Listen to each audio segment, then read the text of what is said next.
What's going on, Sabres fans? Welcome back to The Herd. This is episode number 2, and we're going to be doing the predictions for the 2025-2026 season for the Sabres.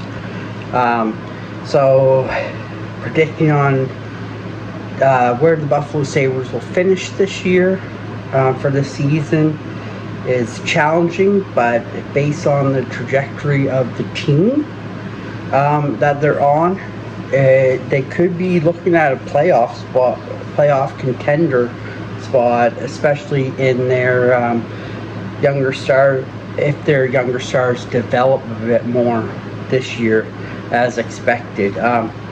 So yeah, here's a breakdown of how things could play out, assuming everything goes according to plan.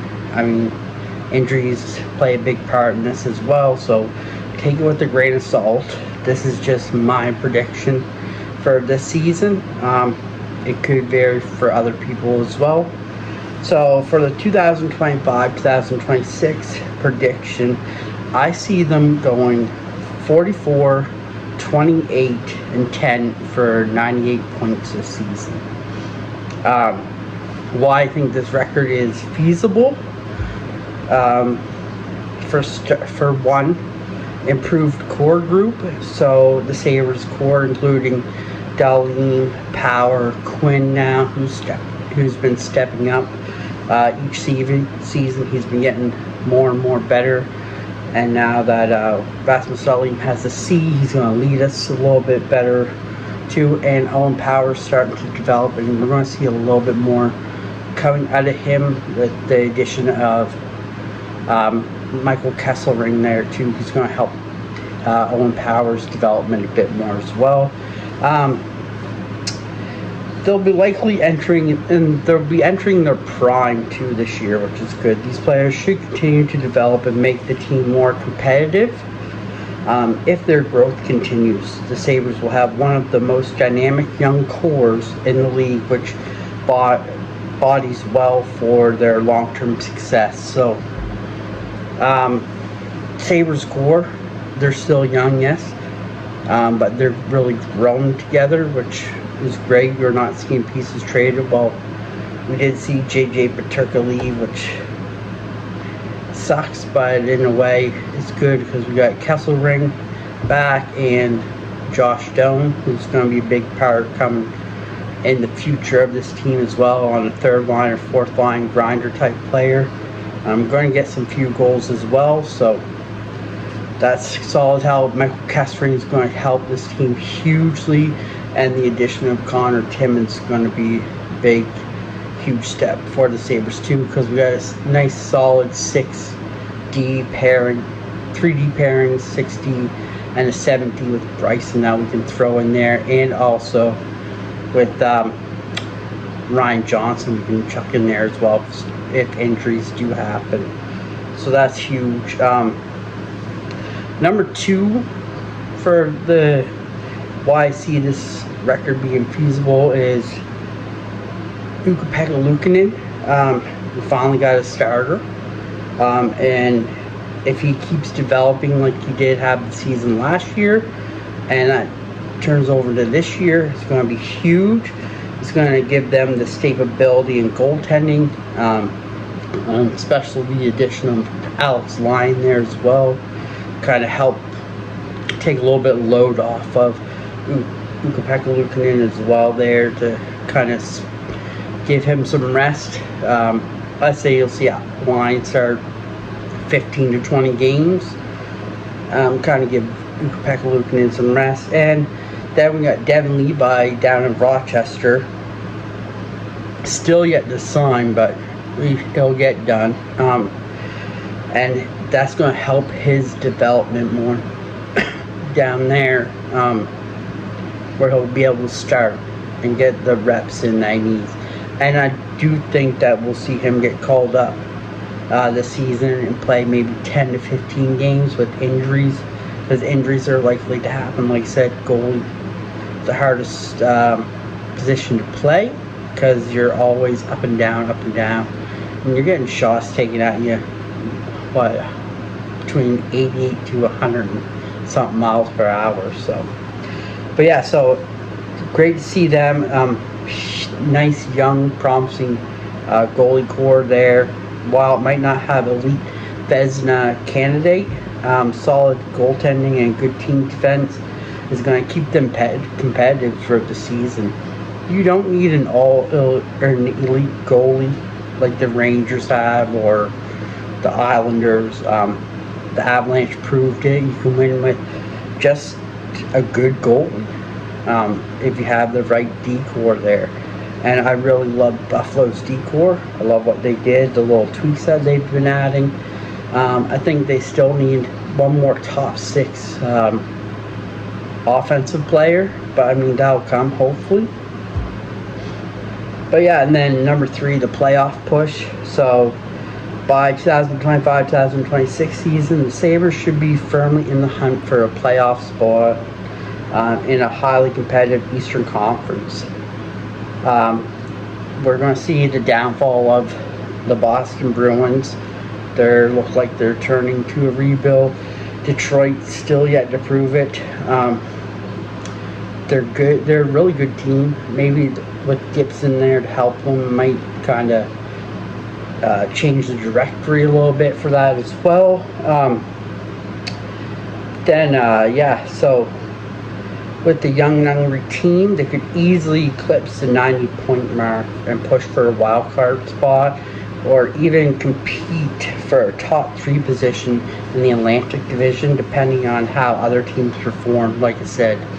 So this would be a huge step in the Sabres' development if they even get a wild card or even finish in the top 3 in the Atlantic, which could easily be done. This team has a really great team, solid goaltending, solid D. Coach, I'm a little iffy on Lindy Ruff, but prove me wrong, like I said. Hopefully he turns that team around. He's got the great young talent and the goaltending and the defense there now. So hopefully this is a huge step for Buffalo to take this year, and we see them competing into either a wild card or finishing 3rd in the Atlantic, which would be huge to me. Even if they finished in a wild card spot for the playoffs, would be a win for me as well. Number 4 is increased depth. If Buffalo continues to add the complementary pieces to their top 6 forwards defense, they could see improved depth scoring. The team's forward line should be more consistent, with Tage Thompson really coming in. Hopefully he can stay healthy. If he's healthy, he is a beast, and he's what this team needs.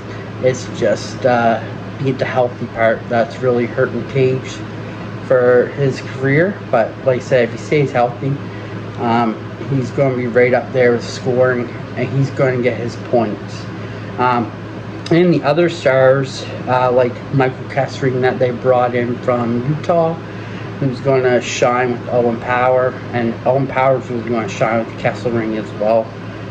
Contributing on the second scoring, the defense is going to be led by Dahlin and Power, that is going to be wonderful. And we just signed Bo Byram again, so putting Byram and Dahlin together for a 1-2 punch. Our top 4D look really great.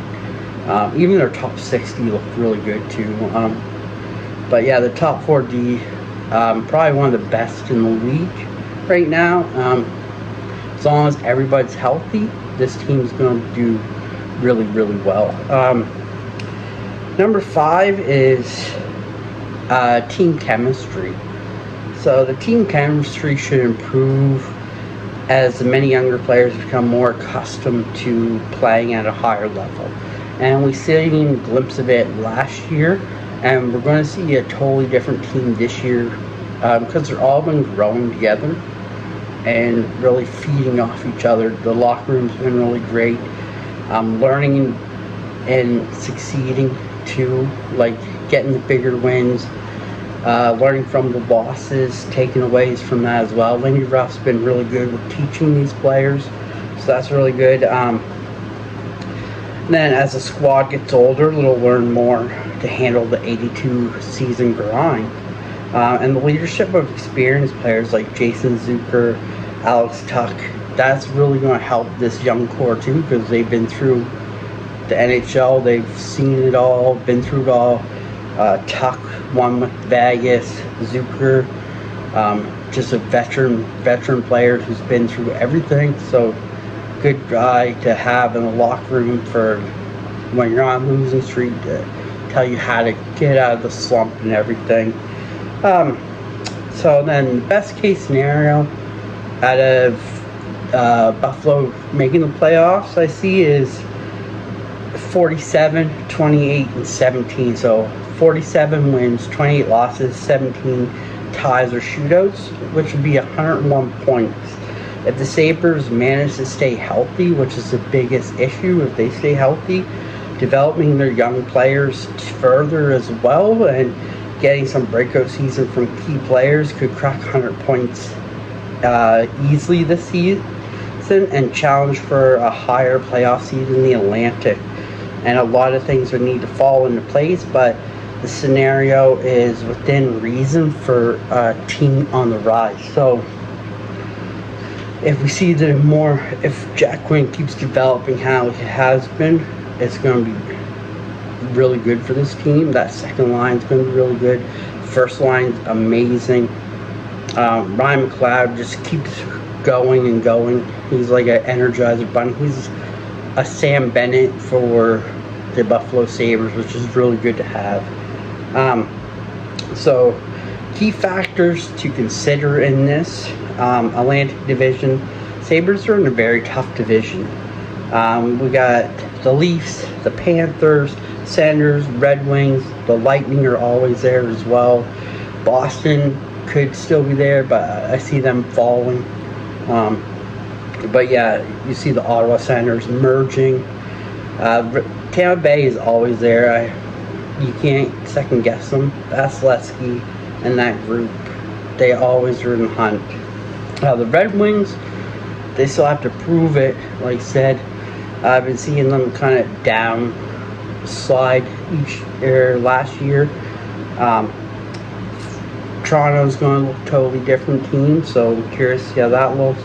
Florida, your Stanley Cup champions, are going to be the hardest team to try and beat, and they always push at the right times too. So if we can stay in the top 4, I'm super happy. Even if they get into the wild card spot there, it's going to be huge for this team. Huge boost for all those younger players. Get them a taste. I don't expect them to be out of the first round, because they're going to have to play one of these tough teams, but the experience is what they need.